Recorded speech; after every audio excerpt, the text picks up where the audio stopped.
पविष्ठ यात्रा है।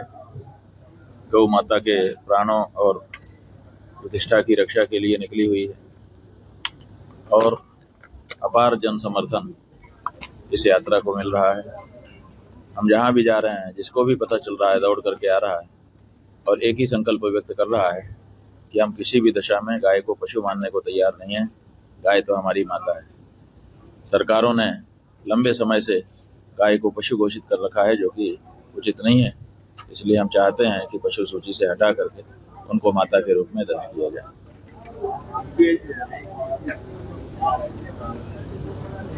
को लेके मुस्लिम भाई भी समर्थन कर रहा है कि गौ माता को राष्ट्रीय पशु का दर्जा दिया जाए। अब देखिए, ये गजब की बात है कि जिनके बारे में हम लोगों को कोई आशा नहीं थी, जिनके बारे में ये धारणा बनाई गई थी कि यही लोग हैं जिनके कारण गाय काटी खाई जा रही है, आज वो लोग निकल करके सामने आ गए हैं और कह रहे हैं कि अगर हिंदू लोग गाय को माता मानते हैं तो हम भी उनको माता डिक्लेयर करें, तैयार हैं।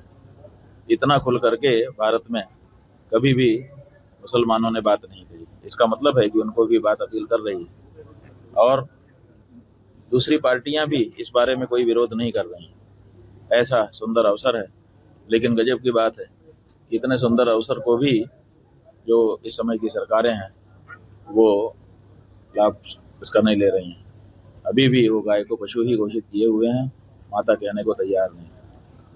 अखिलेश सरकार ने योगी सरकार पर आरोप लगाया कि किसी एक विशेष जाति के लोगों का ज्यादा इनकाउंटर। अब वो तो उनकी अपनी राजनीति है और राजनीति के आधार पर वो जो भी बात कह रहे होंगे। हम हर बात में नहीं बोलते हैं। जो धार्मिक विषय है उसमें हमारी बात उचित होगी, बाकी सब बातों में हम क्यों बोलें। योगी सरकार के कार्यकाल को आप कैसे देखें? अब देखिए, योगी जो थे वो गोरक्षपीठ से आए थे, तो सबसे ज्यादा उनसे आशा गाय की रक्षा की थी। जब वही नहीं कर पाए वो, तो बाकी क्या करेंगे। इसलिए हम तो टोटली फेल कहना चाहेंगे, क्योंकि जिस व्यक्ति से जिस बात की सबसे ज्यादा आशा होती है उसको उसे पहले पूरा करना चाहिए, और उन्होंने वो नहीं किया। बुलडोजर निकाल करके लेके आए हैं, सबको डरा करके धमका करके शासन कर रहे हैं। डराने धमकाने का शासन जो है अच्छा शासन थोड़े माना गया है। देश में इतनी महंगाई बढ़ रही है, पेट्रोल डीजल के दाम बढ़ रहे हैं, अब उनके लिए तो उन लोगों ने फैला दिया है कि हम इसके लिए थोड़े लाए हैं कि महंगाई कम करें, हम तो किसी और चीज के लिए लाए हैं, पता नहीं किस चीज के लिए लाए हैं। ये तो वही लोग जाने कि किस लिए लाए हैं, लेकिन यही व्हाट्सएप यूनिवर्सिटी में चलता है कि हम इसके लिए थोड़े लाए हैं कि महंगाई कम हो। 1000 रुपया लीटर भी अगर पेट्रोल मिलेगा तो हम खरीदेंगे। कई लोग तो 5000 तक बोल चुके हैं जी कि 5000 रुपया लीटर मिलेगा तब भी हम खरीदेंगे, लेकिन हम देंगे वोट इन्हीं को। तो जहाँ पर ऐसा पागलपन छाया हुआ हो वहाँ पर इस तरह की बात कैसे कही जा सकती है।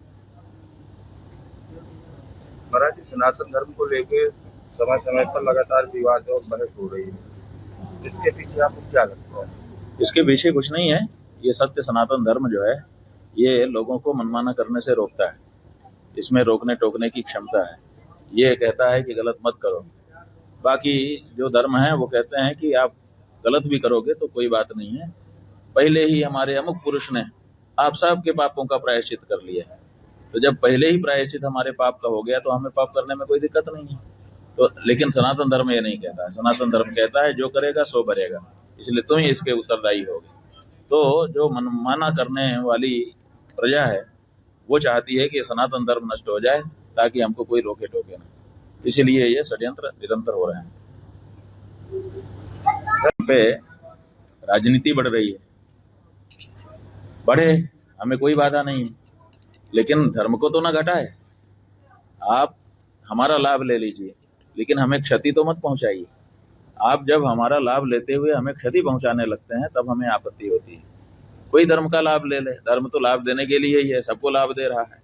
राजनीति के भी ले ले, लेकिन कम से कम धर्म को क्षति ना पहुंचाए। तो ये जो राजनीतिक के लोगों ने धर्म को पाखंड के रूप में प्रस्तुत किया है, ऊपर ऊपर दिखावे के रूप में प्रस्तुत किया है, केवल जवानी खर्च करते हैं, आचरण में धर्म को नहीं लाते, इससे सनातन धर्म को क्षति पहुंच रही है। और इसीलिए इसका विरोध करने की आवश्यकता है। महाराज जी, सरकारें जो है गौ संरक्षण के लिए काफी वादे करती है, काफी प्रचार प्रसार भी होता है, लेकिन जमीनी हकीकत अगर देखा जाए तो बिल्कुल अलग है। बहुत अच्छा हुआ कि आप पत्रकार बंधु ने ही ये कह दिया, नहीं तो हमें सिद्ध करना पड़ता कि जमीनी हकीकत अलग है। क्योंकि आपके कैमरों के सामने जब प्रदेश के मुख्यमंत्री जी आते हैं, जब उनका मंत्री आता है तो कहता है कि हमारे प्रदेश में तो कोई गाय को खरोंच भी नहीं लगा सकता, और हालत ये है कि प्रतिदिन गाय काटी जा रही है, और काटी नहीं जा रही है तो नोची जा रही है, चीथी जा रही है, तड़प तड़प के मारी जा रही है। तो जो कागजों में इस समय उत्तर प्रदेश गोलोक बना हुआ है, बहुत सुंदर, बड़े आराम से गाय रह रही है, लेकिन जब धरती पे जाओ तो हालत बहुत खराब है। ये देख करके ये पता चलता है कि सरकार जो है वो कमरों से, एयर कंडीशन कमरों से चल रही है। सरकार कभी भी धरती पे उतर करके अपनी आंखों से कुछ देख नहीं रही है, जैसा उसको कमरे में दिखा दिया जाता है वैसा ही देख रही है। और ऐसा तो नहीं हो सकता कि भनक भी ना आती हो कि असल में क्या हो रहा है। तो इससे ये पता चलता है कि सरकार की कथनी और करनी में अंतर है। कथनी अलग है, करनी अलग है।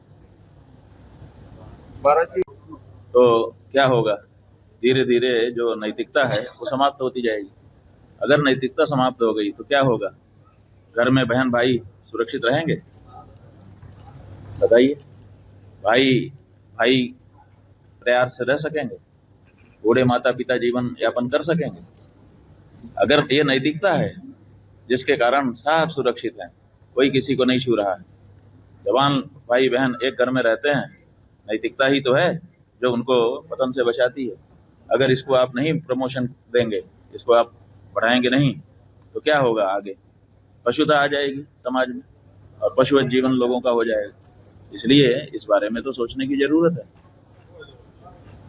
महाराज जी, आत्महत्या करने में बुंदेलखंड नंबर 1 पर है, जहाँ पे पर डे बांदा का ही अगर उदाहरण लिया जाए तो 7 से 8 लोग प्रतिदिन जो है आत्महत्या करते हैं।